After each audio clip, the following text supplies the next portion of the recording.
Hi, assalamu alaikum everybody. How are you all? Just wait a few seconds before we get any salams. Please say assalamu alaikum to me and tell me where you're all from.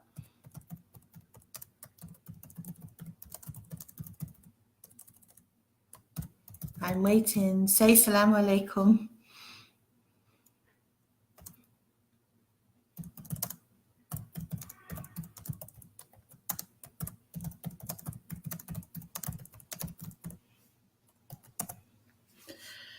I am moderating, I am talking, so you have to bear with me a little bit because I will have to put all the links on as well.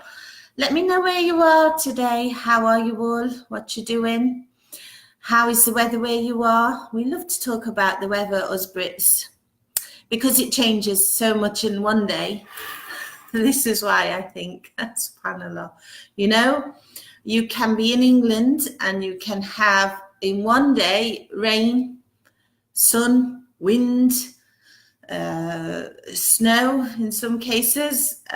So yeah, I think this is why for us, weather is such a big talking point, and the fact that usually the British don't really like to talk about certain things. So we do get we're good at small talk, subhanAllah.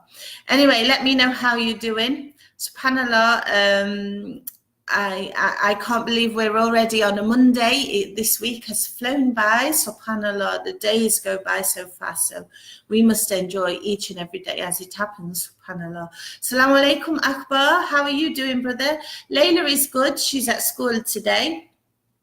No day off for her on this Monday, but she's very excited because they are off to a fire station tomorrow, and I think they're going to have a ride on the fire engine, inshallah. So she's all excited for her class outing tomorrow at the fire station.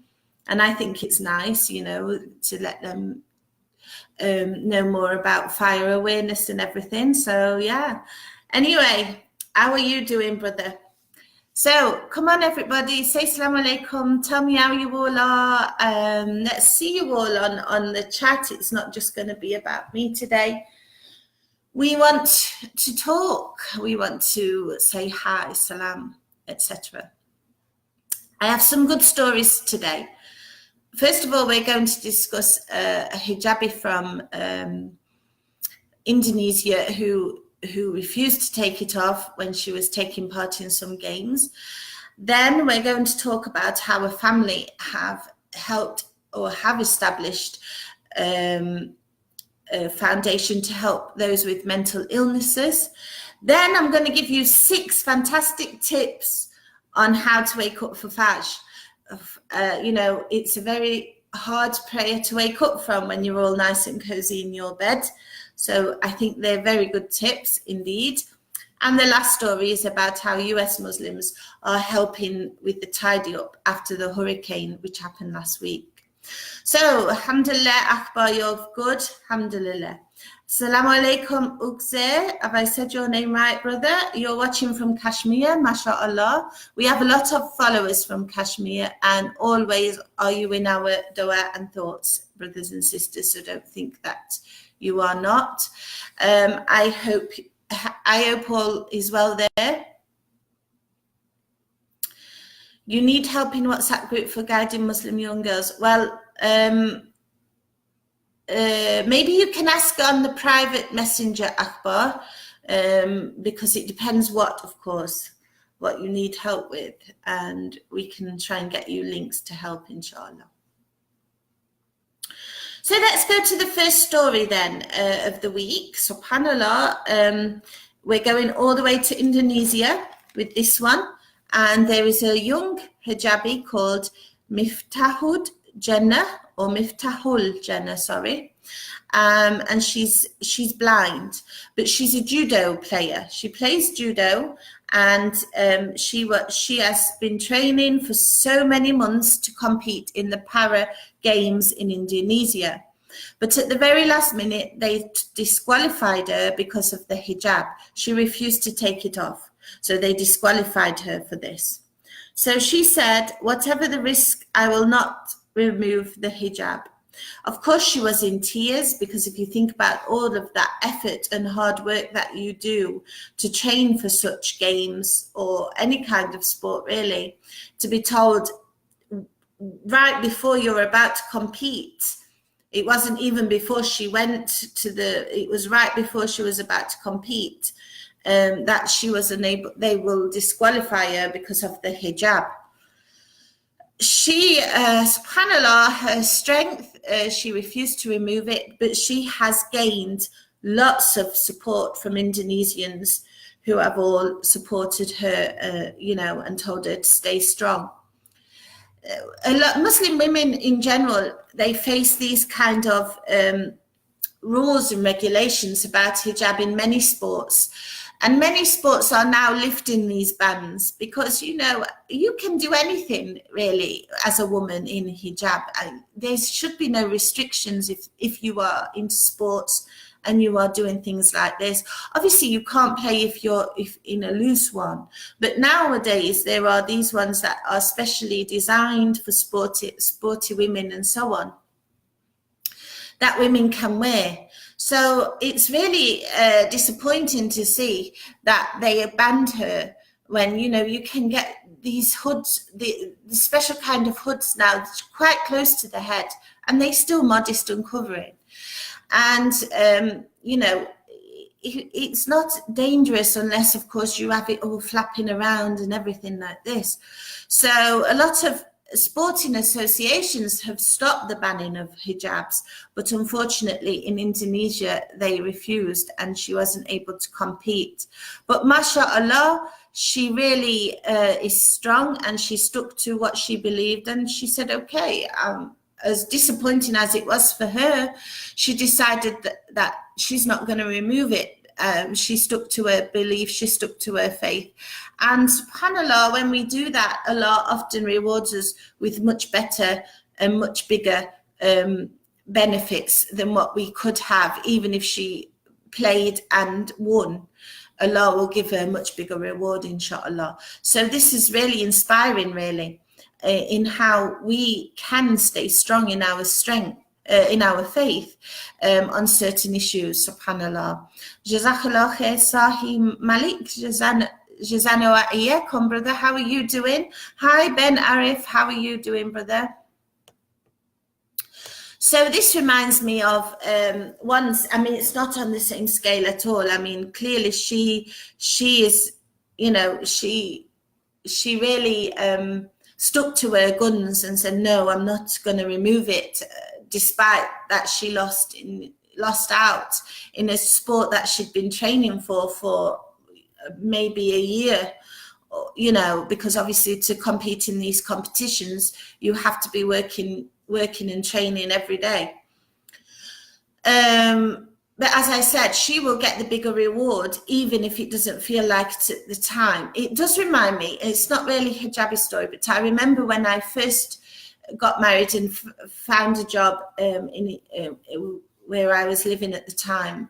And I wanted to go and see my family because I hadn't seen them for so many months.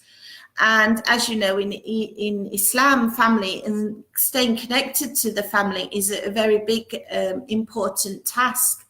We cannot cut our family ties.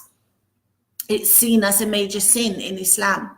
So the work said, okay, I'd been working there a few weeks, and I told them I've already booked to see. And at the beginning, it wasn't an issue, but then suddenly it was an issue because I had to do this training. So I didn't know what to do. And my husband said, fine, if they're not going to let you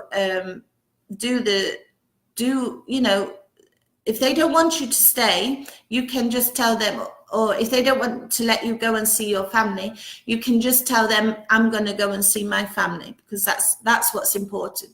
The jobs can come and go. And I was debating this because, I knew we needed money and so on, but I thought he's right. At that time, I got to see my family just twice a year. And this was one of those times. So I told them, fine, I have to go and see my family. And, if you're not going to let me continue, that's fine with me.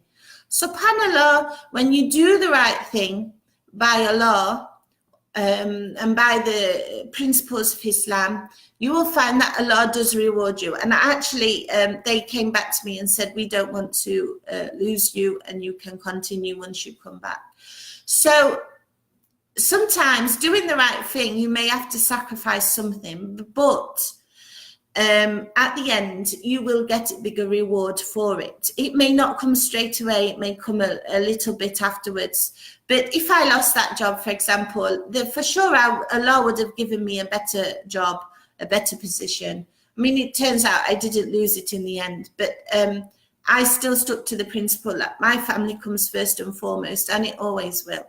And that's the same with the hijab. You know, if you're wearing hijab and you're competing in these sports and they tell you, no, you cannot compete anymore, then, you know, we have to try and stay strong. It's difficult. No one says it's easy.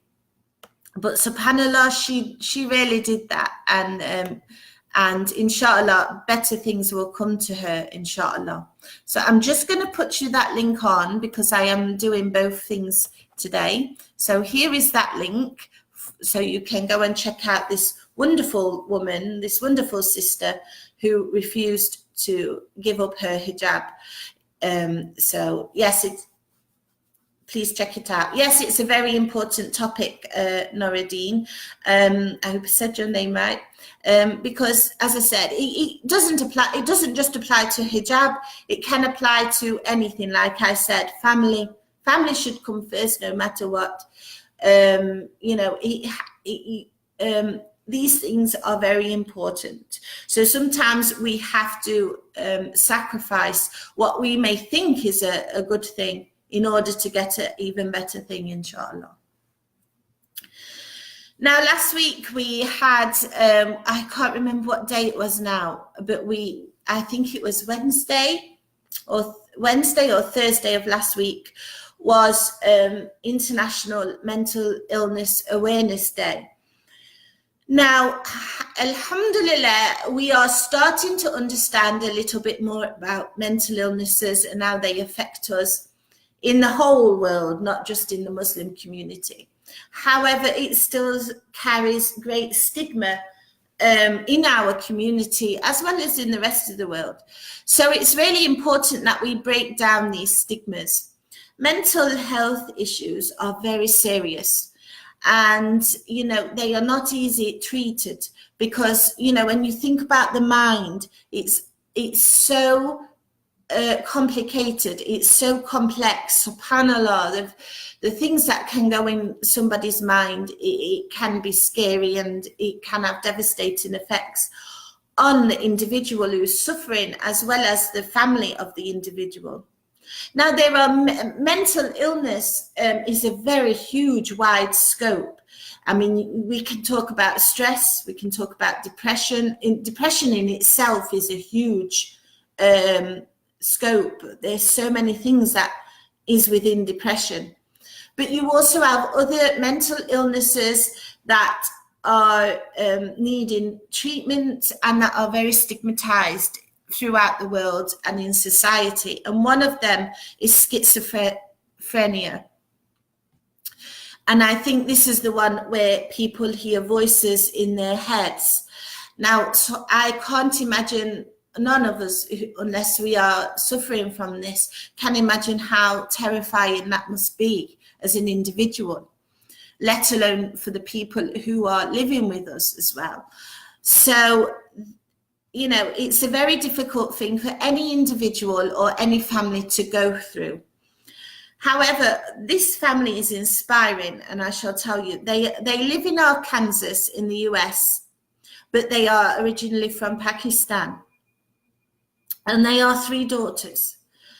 And they were inspired to create a family initiative that helps others and their family members with mental illnesses. Their own mother was diagnosed. She was an artist, but she was diagnosed with schizophrenia. And she suffered with this until her death in 2012. May Allah have mercy upon her. Her three daughters, obviously, they saw her struggle, and they probably struggled as well. And at the time, especially probably as they were growing up, the mental health stigma was even bigger than it is now. They didn't talk about their mother's illness because of that fear of the stigma that's attached to mental health issues. Now, however, they became really together after she passed away, and they have established an organization called the Seema organization. Their mother was called Seema Ahmed. So they've created this organization called Seema Organization to give people and their family members an avenue of support who are suffering from mental illnesses. And I think this is a wonderful, beautiful thing to do. Because as I said, mental illness is not just one illness. It's not just about being sad. It's not just about being down for a couple of days. These are serious illnesses that affects the mind and how the mind thinks and how the mind can be controlled. As something like schizophrenia is not even, we can't even class it in, I don't believe, I'm not a doctor, as depression, because it obviously it's something completely different where this person thinks they're hearing voices. So subhanallah, these illnesses cover a huge range, and we still have a long way to go before understanding them and the people who are really suffering with them. And we have to break down these stigma. And I think this is a whole world issue, but particularly in the Muslim world, because we just, you know, we fear the things we don't know about. It's not just about Quran, Sahi. You're right. The Quran can help. Having faith can help. But, you know, these are serious illnesses that really disturb a person's being. And they actually need medical help as well. We can debate this backward and forward for as long as we like, but there are scholars coming forward now who do say depression and other such mental illnesses should be treated medically as well as spiritually.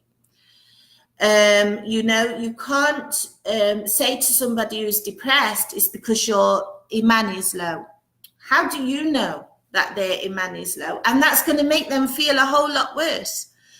Somebody who is depressed clinically needs to speak to a psychologist as well as turning to their faith and having the faith and keeping the hope in their faith, reading Quran, listening to Quran. All this will help for sure, because this is from Allah. But sometimes they need to go and see a professional who can talk to them and who can help them overcome depression or overcome other illnesses. Some people need medication for these kind of illnesses, just as you do if it's a physical illness, if it's a heart problem, if it's cancer, if it's anything like this, you need medication. The same with mental illnesses. You will need some kind of medication depending on how severe that illness is. So it's vital that if people are suffering from mental illness, they do go and seek professional help, preferably from an Islamic psychologist or a Muslim psychologist. But if not, because it's not always possible, then they must seek professional help anyway. Mental illness, really, we need to do a lot more to understand it, and we need to do a lot more to break the stigma in our societies, and we need to do a lot more other than just turn around to somebody and say, your iman is low. Anyone can have a low iman. It doesn't mean that they are suffering from depression. And some people who have high faith, they still go through bouts of depression or other mental illness. So we do really have to break that stigma down. And yes, Sahi, you're perfectly right. medication and Quran, combining both will help, inshallah. Yes, it will. And Ameen, Sahil says, may Allah give them all shifa. I can't think of anything more scary than having a mental illness, to be honest. I'm a survivor from cancer, and I fought that, and it was very difficult, but alhamdulillah, I got through it. Obviously, it came from Allah. And I had enough support to help me through that. And the after effects of cancer can also leave depression and mental scarring, because you get this overwhelming fear of what if it comes back, and so on. And you know, we are human beings. Not all of us can go through it just in this with the light of, I can leave it to Allah. Yes, we should, and we know that, but you know, to actually apply that sometimes is extremely difficult. So you do get these awful feelings from time to time, and some people suffer more than others of, will this come back? Will it? And the anxiety is crushing. So you know, these things really do need care and consideration, and people who are suffering in our communities need us to reach out to them and show them care and consideration as well, and just to be there, just to listen, just to hear it out, not to criticize, not to judge, but to sit and listen and to say to this person, hey, it's okay. I've just seen, and I need to try and get the link, so maybe we can put it up on our own website, subhanallah. There is a fantastic video that's just come out from One Path Network, and it's Word Poet is speaking about how to deal with mental health, and it was so powerful. I'm going to try and find that and maybe put it for us so it can be shared on our website. But subhanallah, really, if you know, brothers or sisters, anyone who is suffering from mental illness, try and get them the help and support they need, because sometimes they do need medical professional help to get them through. But you can be a good friend to them and listen to them and help them as well, inshallah. We have to break down this stigma of mental health. And subhanallah, this family is doing just that with this organization that helps those who are suffering from mental illness, as well as their families. May Allah reward them. And as Sahil said, may Allah give them all shifa, ameen. Now, who of you finds it really difficult to wake up for Fajr? It can be so hard, right, to wake up for Fajr. I mean, you're in your nice warm bed, and then suddenly you've got to wake up, and especially at this time of year, if you're going through winter, it can be cold, obviously. You're cold, you don't want to get out of bed. So how can we get out of bed and pray Fajr?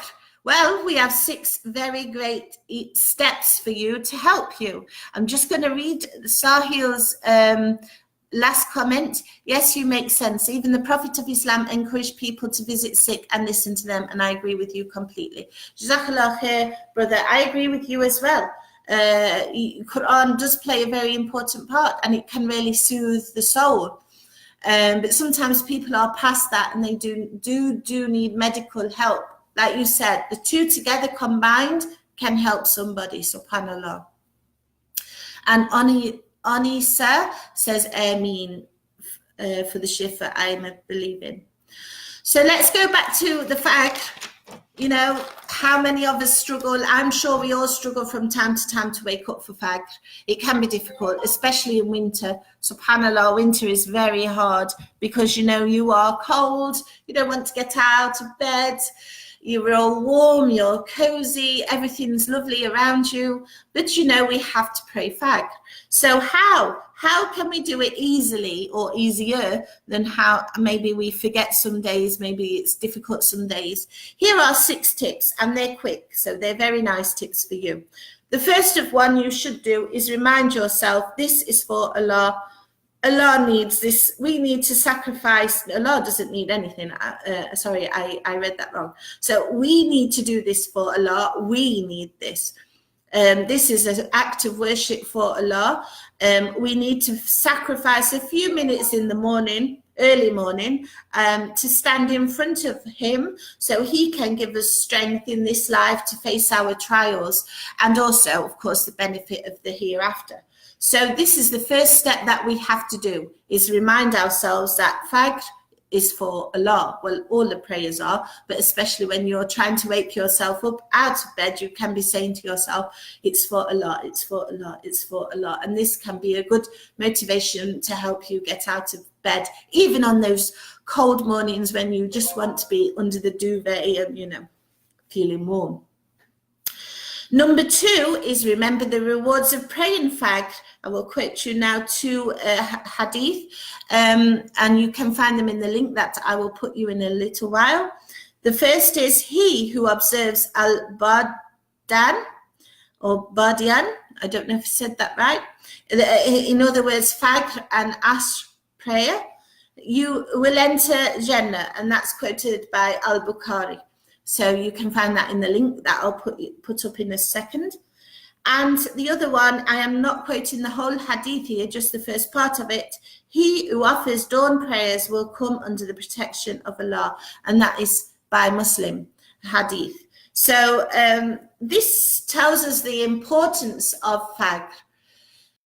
First of all, Allah knows that this is one of the hardest prayers that we can pray, this one and Asr.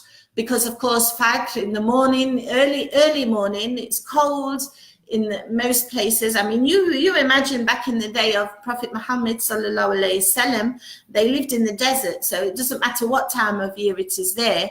Of course, when they're waking up at 3 or 4 a.m. in the morning, or maybe a bit later, depending on what time of year it is, it's always going to be cold in the desert. Even in summer, at night, it will be so cold. So, you know, Allah knew, and Allah knows now, the struggles that we face when waking for Fajr. So He knows that this is a difficult prayer. This is why the reward of praying it is heavier. And the same with Asr. I believe the reason for Asr is because it's in the middle of your day, not in the middle, but I mean later on when you are busy, you are really busy with your daily routine by the time Asr comes. So maybe you're in the middle of work, or if you're at home with the kids, you know, you're trying to organize the kids, or you're coming back from work, because depending where you are, Asr can be actually quite late on in the afternoon. So it can be, you know, you're in rush hour traffic, whatever. He knows that these 2 prayers are the most difficult prayers of the day. This is why they are having the most reward, subhanallah. So we must try and wake up for Fajr. I'm assuming you're not asleep for us, but we must try and pray them, inshallah. The third reason is have the firm intention to wake up, make it part of your daily schedule. This is true. You know when you go in for a job interview and you know you have to be there by 10 o'clock, and you know you need to sleep, so you go to sleep and you'll set your alarm, but you are not dilly-dallying in the morning, are you? You're not slow.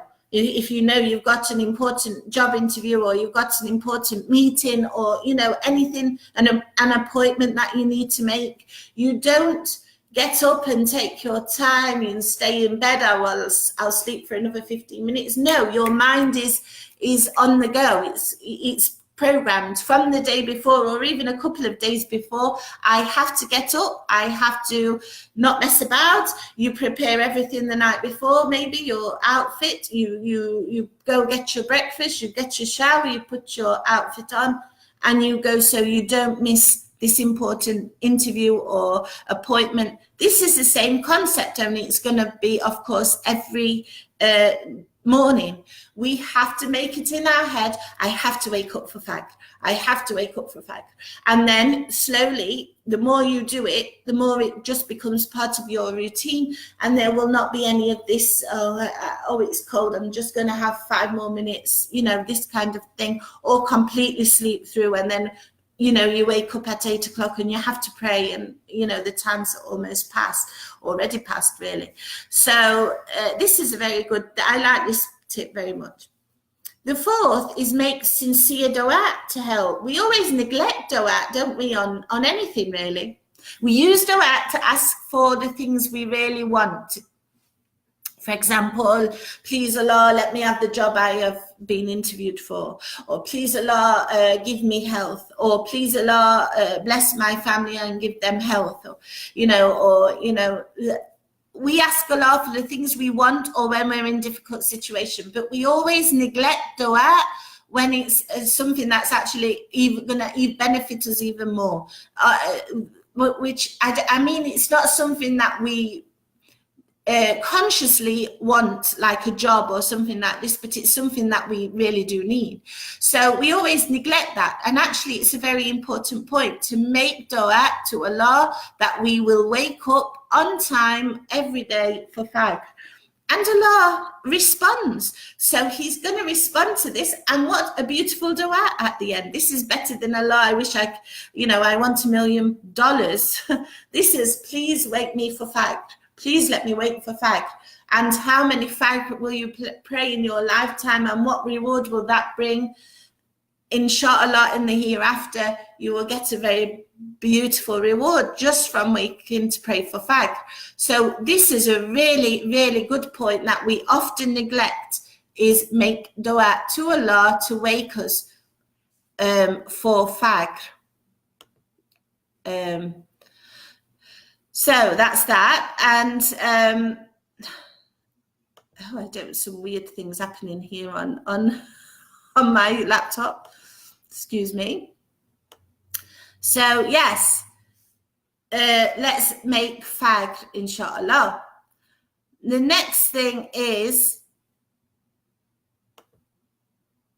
okay. So the next one is stop using the snooze button. How many of us hit the snooze? I don't, because I don't have the snooze on, but you can disable it, whether it's on mobile phone, whether it's on your actual alarm clock. Disable it so that you don't have this thing of, oh, I need to go, I need to do the snooze button. Just disable it off so that you are not tempted to go out and hit it. And the most important one that we all should follow to be able to pray Fajr on time is, of course, go to sleep early. The earlier you go to sleep, the likelier you are going to wake up on time for Fajr. So don't be up till 12 o'clock or 1 o'clock in the morning watching a film or watching YouTube or watching or reading, even the beneficial stuff like reading a book or reading Quran. Do it earlier in the day. Watch your Islamic lectures earlier in the day. Don't sit up till very late and then wonder why you miss Fajr, because it's not going to help you like this. So it's better to go to sleep early and wake on time for Fajr. Sahil says the best way to wake up for Fajr is just that. Promise yourself that if you don't wake up for Fajr, then you will read 100 or 50 rakats when you wake up. Then believe me, the next time your alarm goes up, you will surely wake up. Yes, there's one good way of doing it, isn't it? And Tara says you automatically start waking up on time. And this is true. When you do all these steps and you put it in your mind that you need to wake up, you are going to wake up on time, inshallah. And you are going to be able to do your Fajr. So I'm just going to get that link. Oh, I have some issue now going off here. Just bear with me a minute. And I will get the link. And I will go on to the next story, inshallah. So there are the tips for all of you for waking up for Fajr, inshallah. And they are good tips. And it's a nice short article. So please go ahead and do that. And if you have any tips, because we have people watching later on as well, let us know them in the comments, inshallah. Sahil did. Tara said you automatically start waking up, and it's very true, subhanallah. And the last story today, yesterday, we were hit, not we, but in the US, Florida, I think in particular, was hit by Hurricane Michael. Of course, it's hurricane season right now, and they were hit by this Hurricane Michael. So ISNA, the Islamic Circle for North America, they are already mobilized and ready for their cleanup. They have a repair rig. They have mobile medical units for those who need help. And of course, they are cleaning up after the devastation that it caused. They are asking for dua, of course, for all those who are suffering, as well as for those who are helping. And they also want volunteers and financial support to help with their cleanup. But I really like this. I think Muslims in North America especially are very active in their communities, especially on times of crisis like this, when we are seeing natural disasters happen. They're ready to jump and get straight in there with help. So may they be blessed. And if you are in that area or you know anyone who is, you can very easily ask them to help, inshallah. We also featured another story a few days ago about how a mosque in Florida is actually needing support as well, because they are having problems with the roof. The roof blew off during this hurricane. I will try later on to find the link and put it in here. And if you can donate, please do so. So that's the stories for today. I just want to remind you that we have our very own YouTube channel where you can find all the videos that we are producing as About Islam. We have them on several topics. We should be having a couple come out this week, inshallah. You can catch up with all the ones that we've been doing this since July 2017. You can catch up with them on our YouTube channel, and I'm about to give you the link in the comments, so please go over and subscribe. I hope you like it. It's a very nice channel that we've got going. And you can also, on our YouTube channel, you can find all of our, these live sessions that we do, including our council live sessions. You can find them all. So please go over and subscribe to our YouTube channel, inshallah. And we're happy to have you there. I'm just trying to get you the link now.